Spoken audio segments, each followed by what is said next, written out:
Before we get into today's episode, I want to share a really valuable free resource that I have available for you. It is my Kids Gut Health ebook.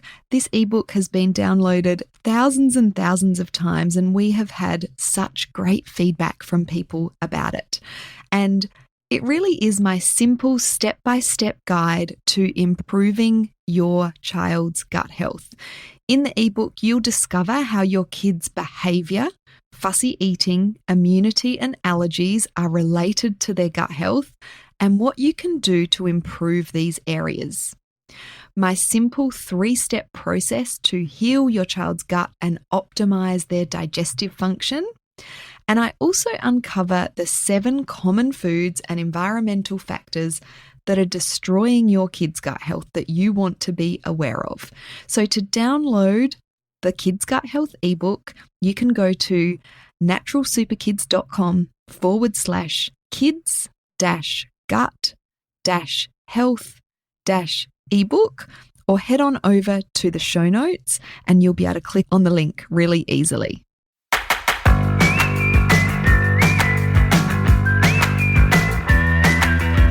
Welcome to the Natural Super Kids podcast, where you will discover practical strategies to inspire you to boost the health and nutrition of your kids.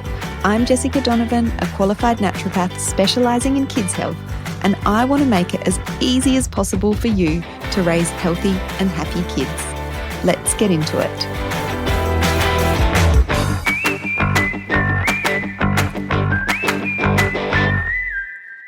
Hello, welcome. Jessica Donovan here. I'm so happy to have you listening into this important episode all about fibre. We haven't done a general episode on fibre before, which is kind of crazy because it's so important for our kids' health. Of course, we've weaved in information about fibre and the gut microbiome, digestive health, when we've talked about constipation, which is such a common issue that we see in kids.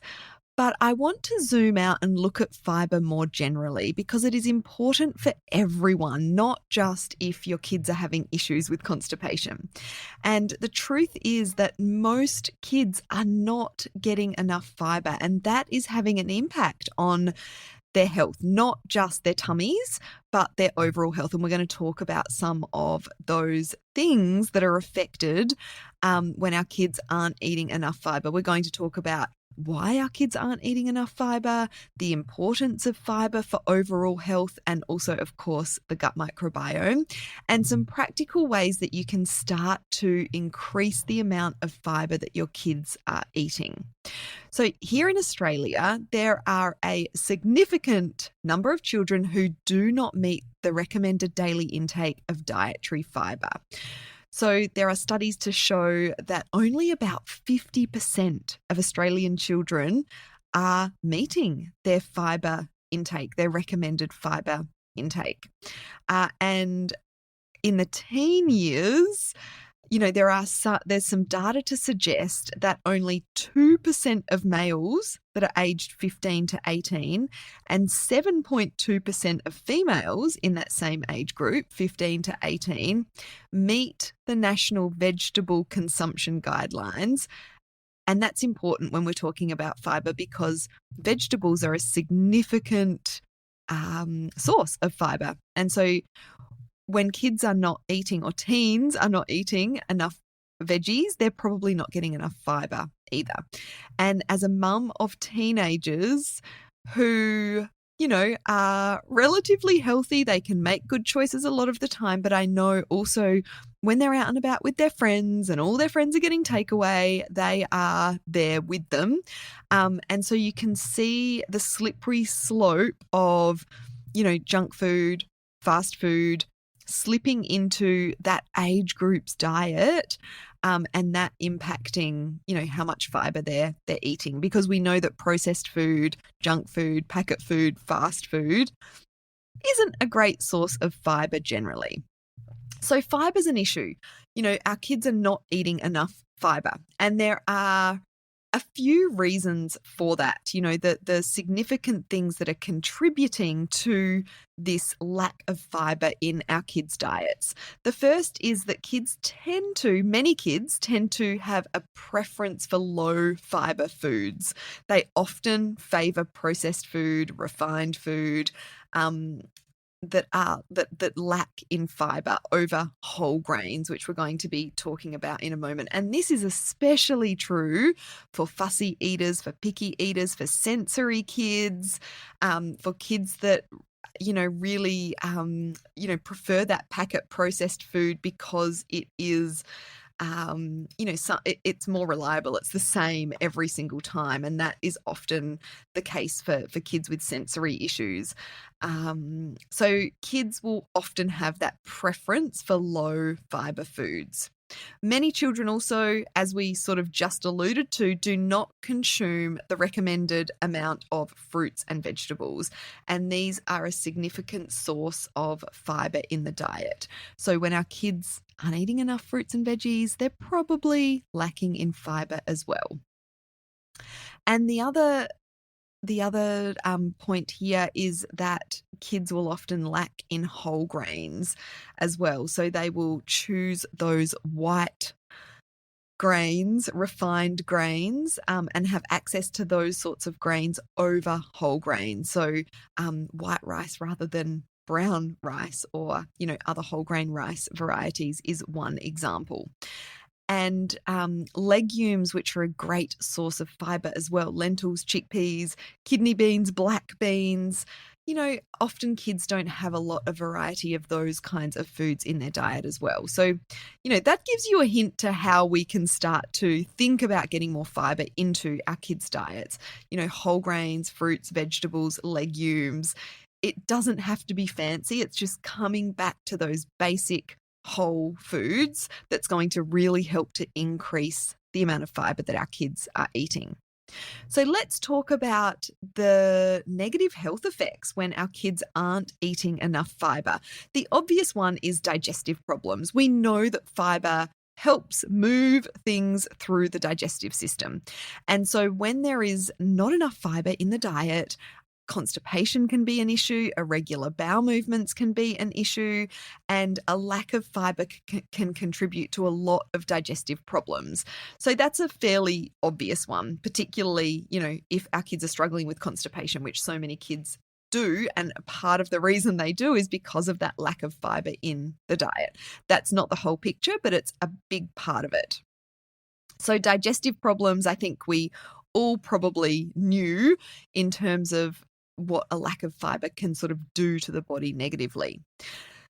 But some other things that you might not, that aren't so obvious. So the first one is blood sugar fluctuations. So when we eat fibre, it helps to keep our blood sugar levels stable. It reduces how quickly carbohydrates break down to glucose, break down to sugar, and disrupt that blood sugar level.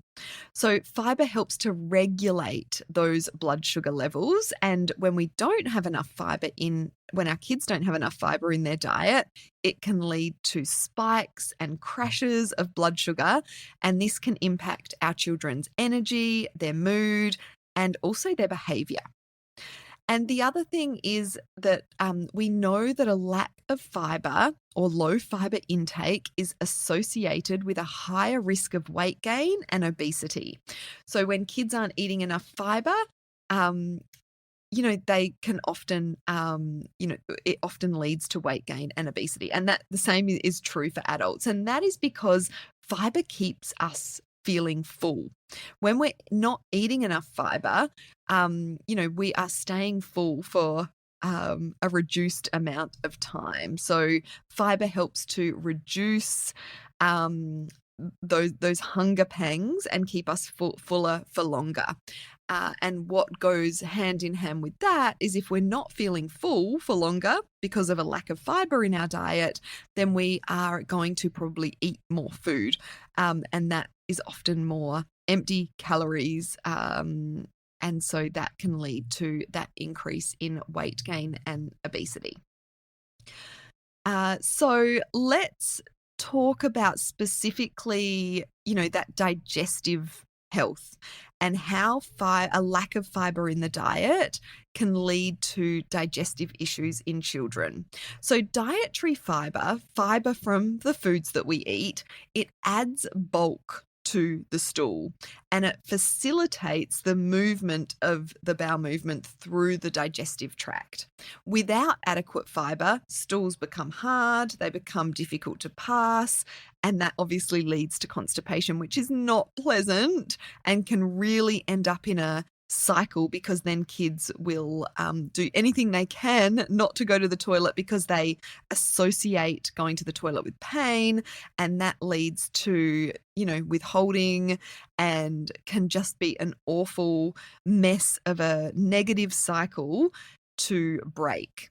So, that can often start just with a bit of a lack of fibre in the diet. So really important to keep fibre, keep the intake of fibre nice and high. And then when we're talking about constipation long term, so that chronic constipation, it causes obviously discomfort, pain, and then it can also lead to more severe gastrointestinal issues over time. Constipation can be linked with things like iron deficiency and all sorts of things. So we really want to keep our kids' bowels moving, and one of the best ways that we can do that is including plenty of fibre in the diet. Now let's get a little bit deeper and talk about the impact of fibre, or the impact of not having enough fibre in the diet, on the gut microbiome. So the gut microbiome we've talked about a lot on the podcast. It is basically the environment, the ecosystem within the digestive tract that really, has so many different functions for our kids' health. It is so important in all aspects of our kids' health and well-being. So we want to keep that microbiome nice and healthy. And fibre in our diet helps to nourish the beneficial bacteria, the good guys, the happy little bugs within our kids' digestive system. So fibre fuels and nourishes that beneficial gut bacteria. So we can be giving our kids all of the, fermented foods, the probiotic supplements, but if they're not eating enough fibre, or even taking fibre as a supplement, which some kids can really benefit from, then their gut microbiome is not going to be healthy. There's not going to be a lot of diversity, and that can impact their immune system, their mood, sleep, and behaviour, their eating preferences, and so much more. And we're going to get into that in a little bit. So low fibre diet can disrupt the gut microbiome's balance and lead to a low diversity in the microbiome. So this is sort of like, it leads to an imbalance or dysbiosis, and that can then lead to issues in the immune system. 80 to 90% of our immune system is located in the gut. So if the gut microbiome is unhealthy, there's not a lot of diversity in there because of lack of fibre in the diet, then our kids' immune system can become weakened, and they can start catching all of the germs and the bugs that go around, which is no fun for anyone. So immune function, healthy, strong, robust immune function, is dependent on a good amount of fibre in the diet, because that fuels the microbiome, which then has a positive impact on our kids' immune system. So the other thing that a lack of fibre can do specifically to the gut microbiome is increase inflammation within the gut. So when there are imbalances within the gut microbiome, because of lack of fibre in the diet, it can increase inflammation, not just in the gut, but systemically as well. And when we think of a lot of those concerns and conditions that are so common in our kids these days, eczema, enlarged tonsils and adenoids, just to name a few. These are inflammatory conditions. There's inflammation that is driving these issues in our kids. And so when we've got that increased systemic inflammation, that can stem from a lack of fiber, then that is, then we really want to look at turning that around. The risk of chronic disease, long-term chronic disease, is increased when there is lack of fiber and lack of diversity in the gut microbiome as well.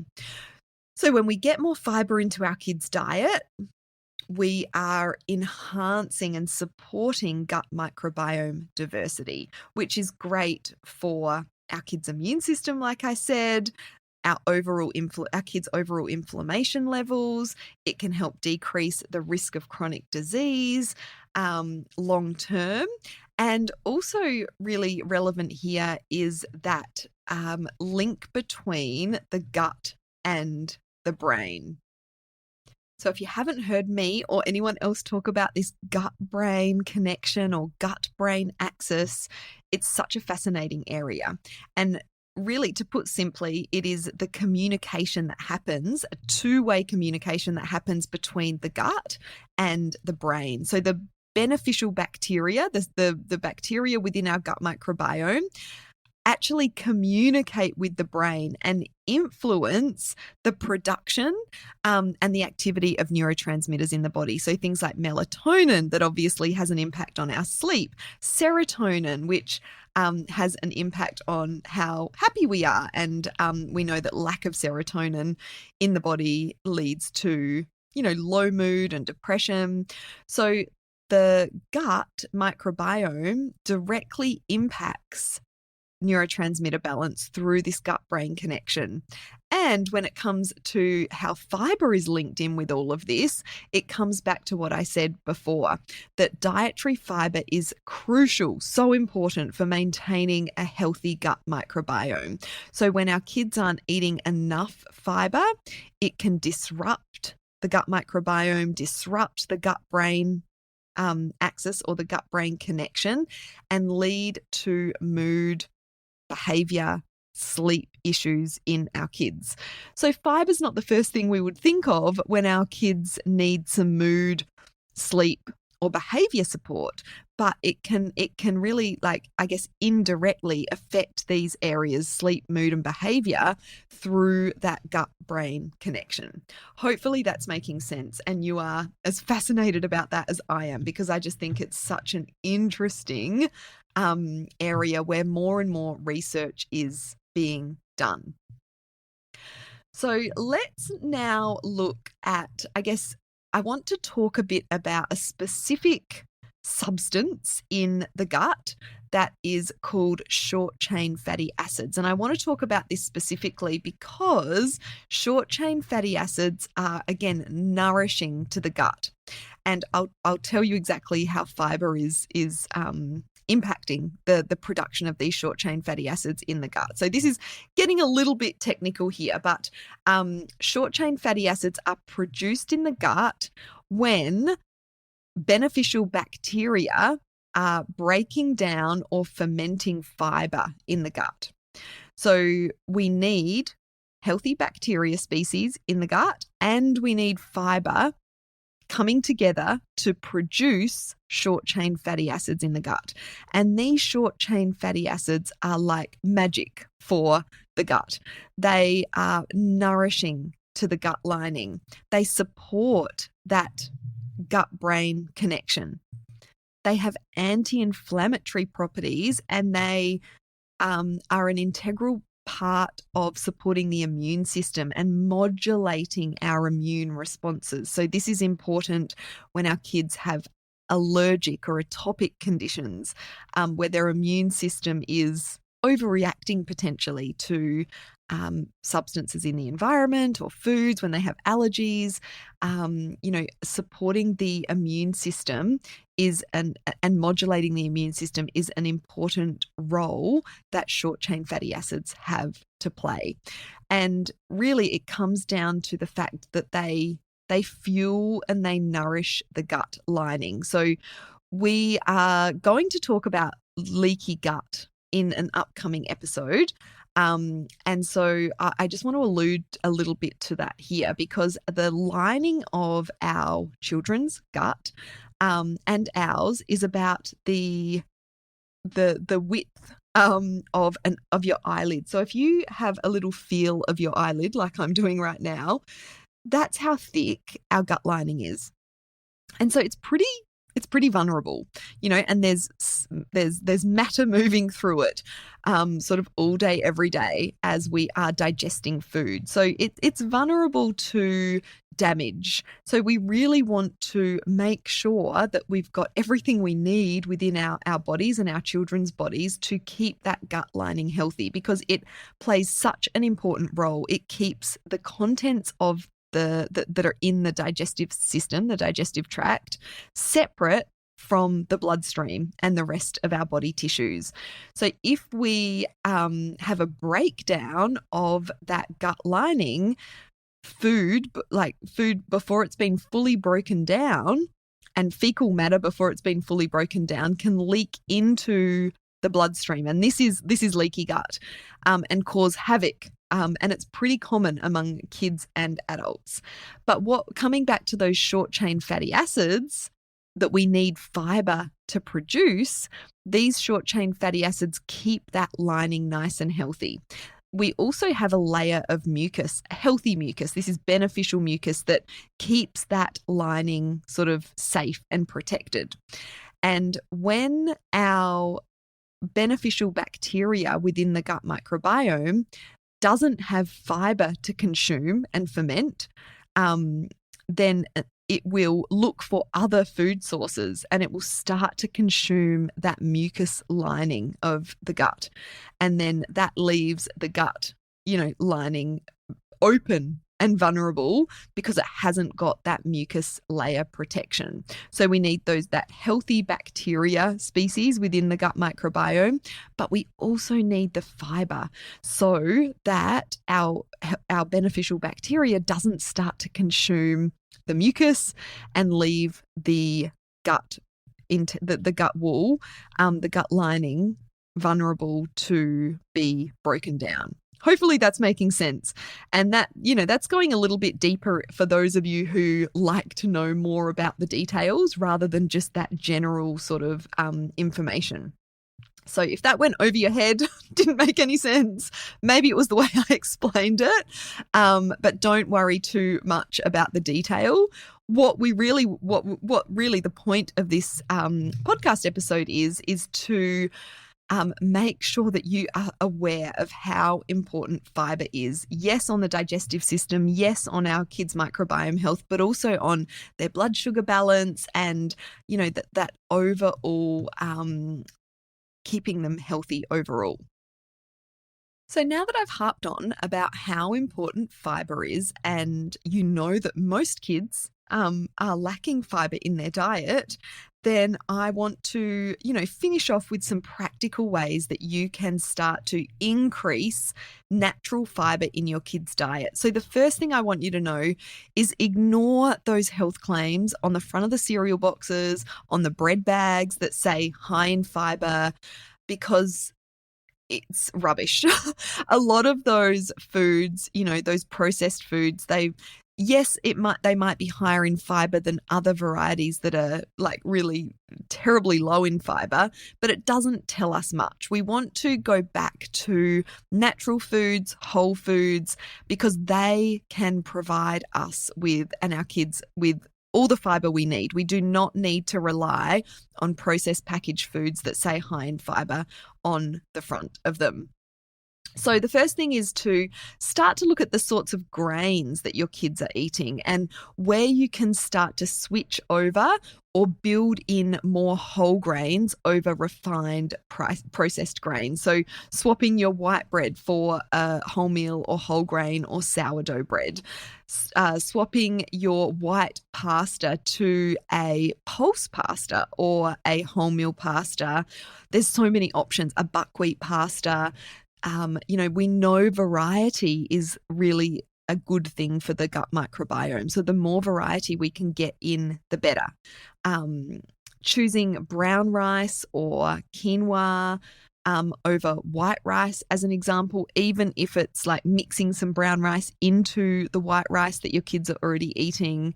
And I get it. I prefer white rice in some dishes as well, but it's not about doing it all of the time and only going for brown rice. It's like, which dishes could you build more brown rice into?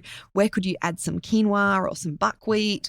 Vary those grains and using more whole grains. And crackers, lots of kids are eating crackers. So switching over to whole grain crackers, rye crackers, buckwheat crackers, quinoa-based crackers, as opposed to just white wheat crackers can really help to increase their fibre intake as well. Adding more fruits and vegetables into their diet with skins where possible. So serving fruit with skin on, if your kids will accept that, is always a good thing in terms of fibre. So things like apples, pears and cucumbers, if you can avoid taking the skin off, that's going to be a good thing. You can, make smoothies with high fiber fruits and vegetables, berries and bananas and spinach into smoothies can really help to boost a child's fiber intake. Adding veggies into some of their favourite meals, grated carrots or zucchini into spaghetti bolognese. You can even grate carrots and zucchinis into things like muffins and cakes, and it can make them really lovely and moist. Fruit and veggie platters, one of our favourite lunches on the weekend is to make up a big platter with some fruits and veggies. More points if you can add like a legume dip like hummus, which is made from chickpeas, which are also high in fibre. So making those fruit and veggie platters for after school or on the weekends can be a good way to start to increase that fibre intake as well. And then legumes. I think so many of us forget about legumes and the variety of ways that we can use them.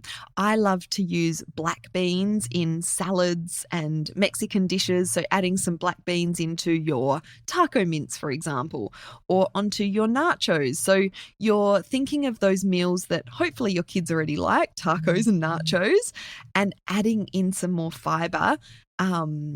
That can be a really easy way to boost fiber intake in meals.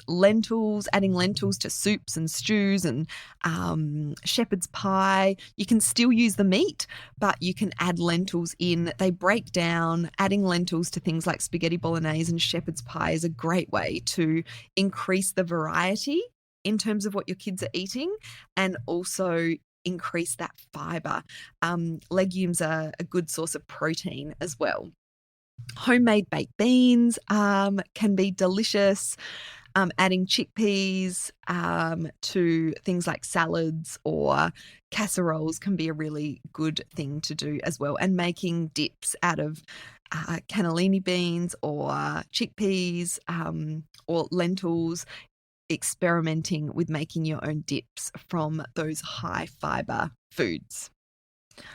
And then things like nuts and seeds are high in fiber. So you can make things like bliss balls that have got nuts and seeds in them. Things like chia seeds and flax seeds can be great to add to bliss balls or into smoothies and are nice and high in fiber. And if your kids are eating boxed cereal, a good way to start to increase the amount of fiber they're eating is move towards more of a homemade muesli bars, homemade granola, because then you can put a variety of whole grains, you can add nuts and seeds, and they're going to be much higher in fiber than those boxes of cereal that say high in fiber on the front. We've been loving bowls for dinner this summer. So like a Mexican bowl or a sushi bowl or a Buddha bowl or a poke bowl. And these are great ways that you can put a variety of veggies. You can have some meat, of course, like some chicken or some beef or some lamb. But you can also add, like I said, those veggies and also legumes, edamame, those sorts of things that are really high in fiber. And kids tend to like eating that way where everything's separate. It's not all mixed together. So you've got, everything sort of sitting separately in the bowl. So they can be a really good high fiber option for meals. And don't forget water. So when we're increasing fiber in the diet, we also want to make sure that we are and our kids are drinking enough water so that fiber can do its job properly. And if your kids aren't great water drinkers, reminding them to drink water, having a jug of water on the bench, but also you might want to, make sure they're hydrated with things like herbal teas, even if they're cold, diluted fruit juices, can help to keep that hydration up. If you're finding kids aren't drinking enough water, making it a little bit more interesting with even just a dash of fruit juice or herbal teas. That can be a good way to keep the hydration up. And lastly, just make sure you're gradually increasing fiber. If you increase it too fast, too soon, too fast, your kids might get bloated, they might get digestive discomfort. So just keeping that in mind as well. I hope that's been helpful. I hope that has helped you realize how important fiber is for your kids and yourself. I will be back next week with another episode. I'll talk to you then.